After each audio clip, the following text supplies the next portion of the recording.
little market update. I know you're actually in the mortgage process now, or pre-approved and looking. So these numbers are pretty important to you. So going back to this circle here, this was the initial announcement of that tariffs. So we had probably our best run where we got the Treasury, the 10-year yield down to 4%. At that point, we were starting to crack into the high fives, 5.99, 5.875, kind of depending. It was only for a day or two, and then it kind of snapped the other way on us, as you can see. We went all the way up to 4.5.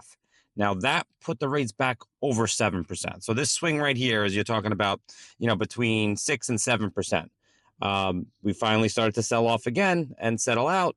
And then right around here again, for whatever reason, the economic data is not matching up with what's going on with the 10-year Treasury. There's such a big spread right now. The banks are making so much money, and I think they're just trying to ride it out. But this has to break. This cannot keep going up. I know the chart's hard to see on the phone, but it doesn't look great. So what we need to see here is a hold.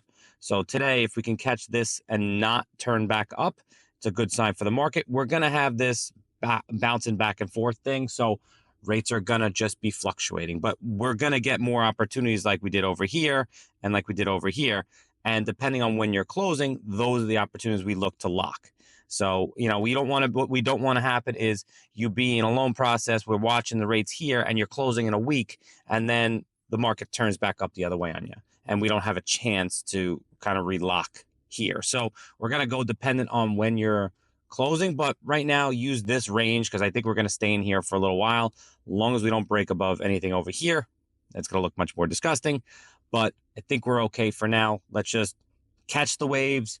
Anyone we got or looking, like, use this to your advantage as the higher mortgage payment, like calculate in your head the higher mortgage payment, like use the 7%, use the 6.75, because those will make it easier if we do get an opportunity to catch a 5.99 or a 5.875.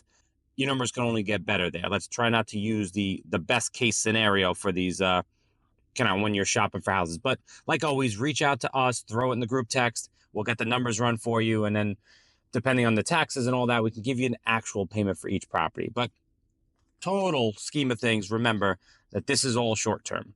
We are going to be, way back down here again at some point over the next 2 years, at least in this really in this 4.5 to 5.5 range. So keep it all in perspective, but hopefully that helps. Good luck with the house shopping. If you guys need anything, let me know.